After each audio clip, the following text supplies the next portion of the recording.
Ishuboy Ngunen in the house, back with another bang on video. Well, ladies and gentlemen, bigger news for you. Henrik Mkhitaryan has denied telling Arsenal that he intended to stay at loan club Roma beyond this season. He says, actually, his agent Mino Raiola has said that Mkhitaryan did not send any message to Arsenal, especially in times like these. Fake news is completely unacceptable. Let's see how things will turn out to be. Moving on. Premier League players will have their bad language blocked out to avoid upsetting TV fans during Project Restart. Sky Sports and BT Sport are as desperate as a league for the resumption of the season so they can screen the remaining 92 matches. But with games having to be played behind closed doors, there is no background crowd noise to cover up the obscenities regularly used on the pitch and in dugouts. Either they have their commentators continuously apologizing on air for any swear words heard, or they control or even mute the sound levels. The companies have experience of screening behind closed door matches for European or international fixtures, but the prospect of two sets of players in dugouts both shouting in English presents a new challenge. Let's see how they will actually tackle this problem. Moving on, former Arsenal and England skipper Tony Adams has opened upon his battle with alcoholism in the build-up to Euro 1996. He says that it was a horrific year for me emotionally and mentally off the pitch. I did my meniscus in the February, and because I kept getting drunk, the rehab was terrible. My rehab was sitting in a bar. I don't imagine Harry Kane would do that now. Thank the Lord he's getting fit and healthy again. But my rehab was sitting there drinking too much. Football had kept me sober down the years as well. I'd had long periods of abstinence playing football, so I kind of threw myself into the tournament, threw myself into the rehab come late April. But yeah, I didn't play for Arsenal at all, was going through a really difficult period personally, but clawed my way back and held on to the tournament as a saving grace. Thank God for that. Moving on, ex-Arsenal and Chelsea midfielder Cesc Fabregas has hit back at Thibaut Courtois' claims that it would be unjust if Barcelona were made La Liga champions without the season being played out. He says, I'm sure we can still be champions. It would be a shame if the season was stopped for good, but if it was, I would find it unjust that Barcelona were crowned champions.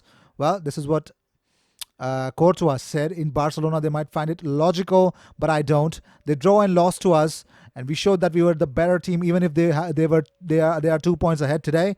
I wouldn't find that fair. In England, I can understand that Liverpool would be named champions because they're 25 points ahead.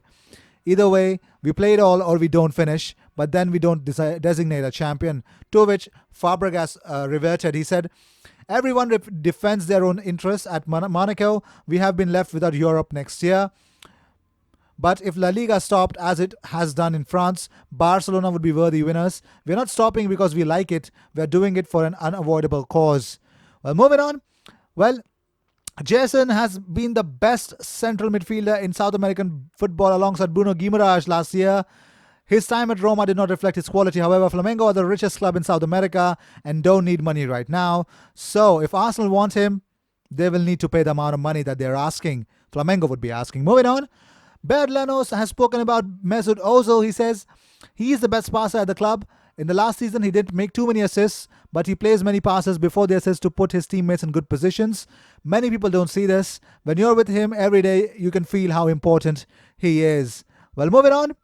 It's very much clear what Arsenal Bell wanted to say, because Arsenal Bell made it clear that the idea of contracting Matvienko in January from Shakhtar, not agreeing to any loan formula, even if it is ended with a mandatory purchase, taking into account the player's market value estimated by his club at 30 million euros. That is what he said.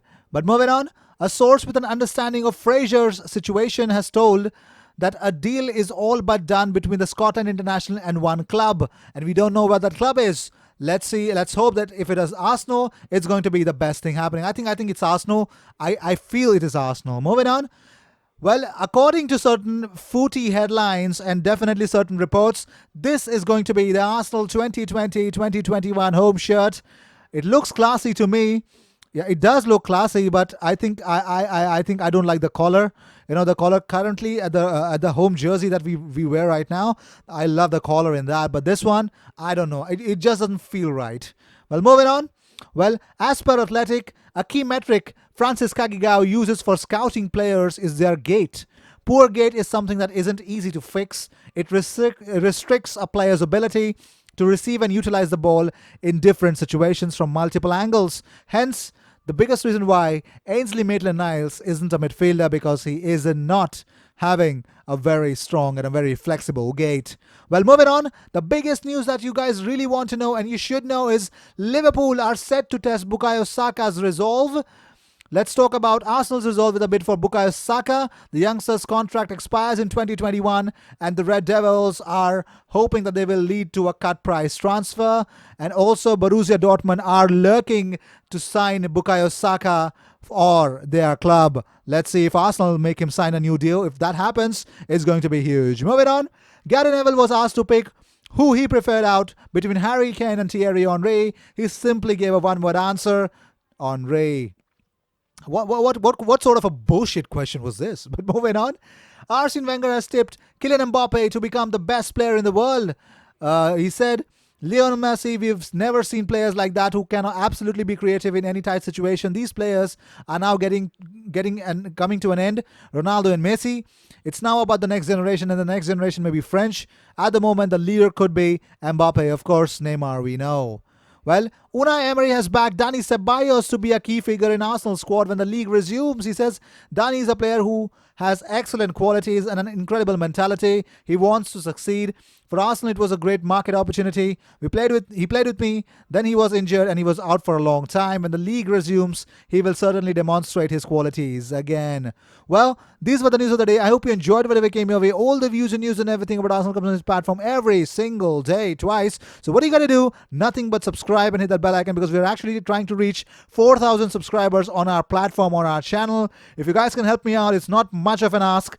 If you still watch my videos and if you still haven't subscribed to my channel, subscribe to my channel. If you're an Arsenal fan, it's a no-brainer that this channel is definitely going to be gold mine in terms of actually getting daily Arsenal news twice. Well, for all the hard work, it's just the love to get these kind of videos for you guys. I will see you in my next video. Until then, cheers.